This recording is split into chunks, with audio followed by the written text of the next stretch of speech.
வேலுண்டு வினை இல்லை, மயிலுண்டு பயம் இல்லை.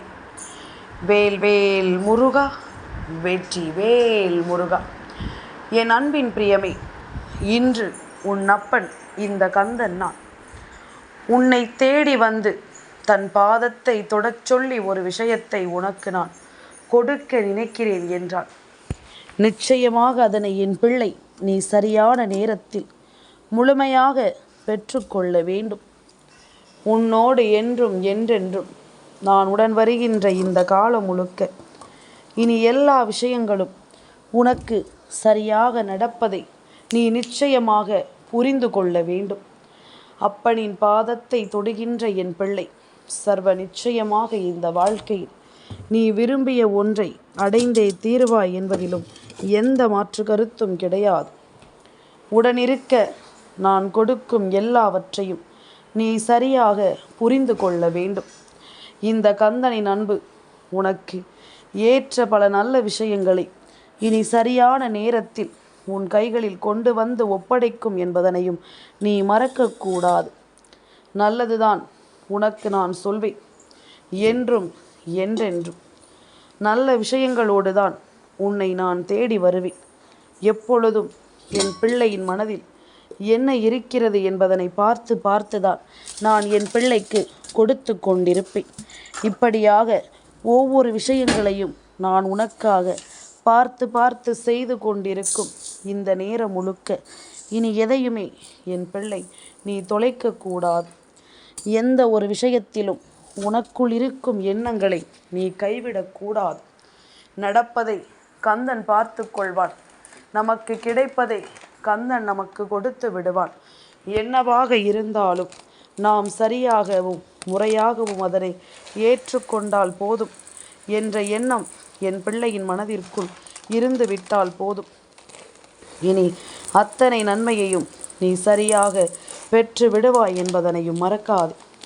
நாம் எதிர்பார்த்து நிற்பது நமக்குள் என்னவாகுமோ ஏதுவாகுமோ என்ற குழப்பங்களை எல்லாமும் தவிர்த்து உனக்கு கிடைக்கும் அத்தனை விஷயங்களையும் நீ புரிந்து கொண்டால் அது போதும். உனக்கு கிடைக்கும் அத்தனை விஷயங்களிலும் உன்னை யார் என்று நீ புரிந்து கொண்டால் போதும்.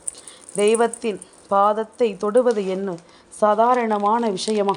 அது யாருக்கு கிடைக்கும் தெரியுமா? எந்த ஒரு பிள்ளை இறைவனின் அன்பை பெறுகின்றதோ, எந்த ஒரு பிள்ளை தெய்வத்தை தன் வசமாக்குகிறதோ, எந்த ஒரு பிள்ளைக்கு தெய்வம் எல்லாவற்றையும் கொடுக்க வேண்டும் என்று நினைக்கிறதோ அந்த பிள்ளையினால் மட்டுமே இது சாத்தியமாகும். அதாவது தெய்வத்தை தன் வசமாக்க வேண்டும் என்று ஒரு பிள்ளை நினைக்கிறது என்றால் நிச்சயமாக அது எப்படி சாத்தியம் தெரியுமா? அவர் வாழ்க்கையில் எப்பொழுதும் தெய்வத்தின் நம்பிக்கைக்கு மாறாக எந்த ஒரு காரியங்களையும் செய்திருக்கவே மாட்டார்கள். எந்த ஒரு விஷயத்திலும் தெய்வத்தினுடைய அன்பை இவர்கள் நிச்சயமாக விட்டிருக்கவே மாட்டார்கள். தனக்காக இருக்கக்கூடிய தெய்வம் தனக்கு எப்பொழுதும் உண்மையாகவும் நம்பிக்கையாகவும் இருக்கும் என்பதனை இவர்கள் புரிந்து கொண்டு தானும் அதே நம்பிக்கையை தெய்வத்திற்கு கொடுக்க வேண்டும் என்பதனை நிச்சயமாக புரிந்து கொண்டு அதற்காக தெய்வத்தின் மீது நம்பிக்கை கொண்டு வருவார்கள். அந்த நம்பிக்கை தெய்வத்தை இவர்கள் பக்கமாக ஈர்த்து கொண்டு செல்லும். ஒருவேளை நீ அப்படி இருக்கிறாயா இல்லையா என்ற சந்தேகம் உனக்குள் வருகிறதா? தெய்வத்தின் வார்த்தைகள் அடிக்கடி உன் செவி வந்து சேர்கிறது என்றால், தெய்வத்தை அதிகமாக நீ உணர்கிறாய் என்றால், ஏதோ ஒரு பந்தம் உனக்கும் தெய்வத்திற்கும் இடையே இருக்க தொடங்கிவிட்டது என்பதுதானே அர்த்தம்.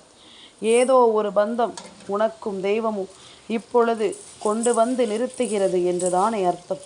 இதையெல்லாமும் நீ முழுக்க முழுக்க எப்பொழுதும் சரியாக புரிந்து கொள்ள தொடர வேண்டும்.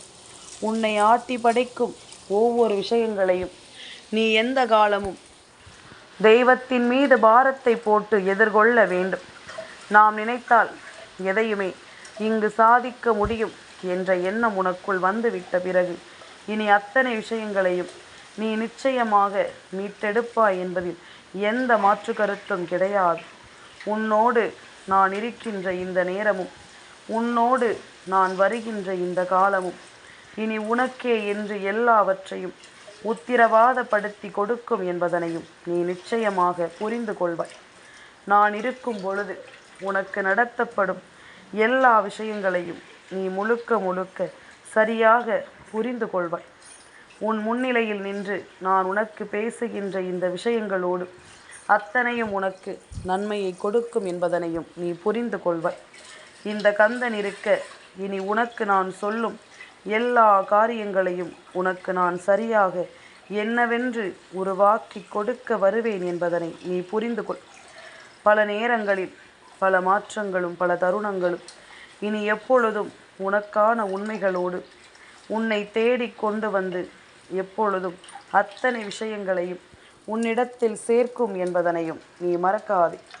இந்த கந்தனை நம்பி இந்த வாழ்க்கையில் ஒவ்வொன்றையும் நீ சரியாக செய்ய தொடங்கிவிட்ட பிறகு இனி உனக்கு நல்லது நடக்கப் போவதை நீ எப்பொழுதும் கண்கூடாக காண்பாய். கந்தன் கொடுத்த வாக்குறுதி இனி எப்பொழுதும் இந்த வாழ்க்கையில் உனக்கு கை கொடுக்காமல் போகாது. கந்தன் சொன்ன விஷயங்கள் ஒவ்வொன்றும் இந்த வாழ்க்கையில் உனக்கு நடக்காமல் போகாது. நல்லதை கொடுக்க, நல்ல விஷயங்களை நடத்த, எந்த நாளும் உன் மனதில் இருக்கும் நம்பிக்கையை நான் நிலைநிறுத்த உன்னை தேடி வருகிறேன். நான் சொல்லச் சொல்ல இனி எல்லாமுமே உனக்கு சரியாகவே நடக்கும் என்பதனை நீ புரிந்து கொள். கந்தன் இருக்கும் பொழுது இனி இந்த வாழ்க்கையில் உன்னை தேடி வரும் அத்தனை விஷயங்களையும் நீ எப்பொழுதும் போல உன்னுடையதாக மாற்றிக்கொள். மனது விரும்புவதை எல்லாமும் நான் உனக்கே என்று இனி கொடுப்பேன். அப்பனின் பாதத்தை தொட்ட பிள்ளை நிச்சயமாக மனதில் மிகப்பெரிய அளவில் நீ நம்பிக்கை கொண்டாய். மிகப்பெரிய அளவில் என் மீது நீ மனநிறைவு கொண்டாய். உனக்கு எப்பொழுதும் போல எல்லாமும் சரியாக நடக்கும் என்பதனை நீ தெரிந்து கொண்டாய். நம்மை தேடி தெய்வம் வருகிறது என்றவுடன் தெய்வத்தினுடைய அன்பு நமக்கு கிடைத்திருக்கிறது என்பதனையும் நீ புரிந்து கொண்டாய். இனி எந்த நாளும் நாம் தெய்வத்தை விட்டு விலகக்கூடாது என்பதனையும் நீ புரிந்து கொண்டாய். இது போதும். இப்படிப்பட்ட ஒரு நம்பிக்கை உனக்குள் இருக்கும் வரை கந்தனின் நாமத்தை சொல்ல நீ மறக்க மாட்டாய். இந்த கந்தனை நினைக்க நீ மறக்க மாட்டாய். தெய்வ ஆதிக்கம், இறைவனினுடைய ஆதிக்கம், இறை பக்தி உன் வாழ்க்கையில் அதிகமாக இருக்கும் நேரம் சுற்றி இருக்கும் தீமைகள் எல்லாமும் காணாமல் தான் போகும் என்பதனையும் நீ மறக்காதே. உன்னை தேடி வரும் எல்லா விஷயங்களும் ஒன்றுமில்லாமல் போகும் என்பதனையும் நீ மறக்கக்கூடாது. நான் சொல்லச் சொல்ல இனி உனக்கு நடத்தப்படும் இந்த விஷயங்களோடு நீ உன்னை முழுமையாக என்னவென்று ஏற்றுக்கொள். உன்னை தேடி வரும் இது போன்ற விஷயங்களை எல்லாமும் நீ என்னவென்றும் ஏதுவென்றும் சரியாக புரிந்து கொள். நல்லதே நடக்கும். கந்தனின் அருளோடு உன் வாழ்க்கையில் என்றும் என்றென்றும் நல்ல விஷயங்கள் நடக்கும் என்பதனை நீ தெரிந்து கொள்வாய். எப்பொழுதும் போல என் பிள்ளை பெருமகிழ்ச்சியோடு நீ இருக்க வேண்டும். கந்தனின் அன்போடு எதையும் நீ பெற்றுக்கொள்ள வேண்டும் என்பதனையும் நீ மறக்காதே. உன்னிடத்தில் நின்று நான் பேசுகின்ற இந்த விஷயங்களை எப்பொழுதும் போல என் பிள்ளை நீ முழுக்க முழுக்க சரியாக உணர்ந்திட வேண்டும்.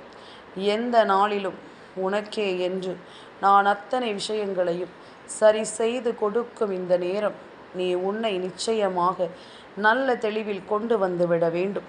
கந்தன் நமக்காக இருக்கிறார். தினம் தினம் நம்மை தேடி வருகிறார். கந்தனை உன் பிள்ளையாக நினைத்தாலும் சரி, உன் தந்தையாக நினைத்தாலும் சரி, உன் உடன் பிறந்த சகோதரராக நினைத்தாலும் சரி, நீ எப்படி என்னை நினைத்திருந்தாலும் சரி, உன் மனதில் எப்பொழுதும் அப்பன் முருகனின் அன்பு மட்டும் நிலைத்திருக்கும் என்ற நம்பிக்கை இருந்துவிட்டால் போதும். இனி எதையுமே மாற்ற முடியாது. உன் வாழ்க்கையில் வரும் எல்லா நன்மைகளையும் நீ நிச்சயமாக உன் வாழ்க்கைக்குரிய உண்மைகளோடு சேர்த்து நீ வாழ்ந்து காட்டிவிட்டால் அப்பன் முருகன் நானும் பெருமகிழ்ச்சி அடைவேன். என் வார்த்தைகளை இத்தனை நேரம் கேட்ட என் பிள்ளைகள் ஒவ்வொருவரும் இந்த கந்தனின் அன்பை முழுமையாக பெற்றுவிட்டார்கள் என்பதில் எந்த மாற்று கருத்தும் கிடையாது. சரி, நீ பெற்றுக்கொண்டது உண்மை என்றால், அப்பா உன் அன்பை நான் பெற்றுக்கொண்டேன் என்று எனக்கு பதிவிடு. கந்தன் சந்தோஷம் அடைவேன். பெருமகிழ்ச்சி அடைவேன். நிச்சயமாக நான் சந்தோஷத்தில் துள்ளி குதிப்பேன். வேல்வேல் முருகா, வெற்றி வேல் முருகா.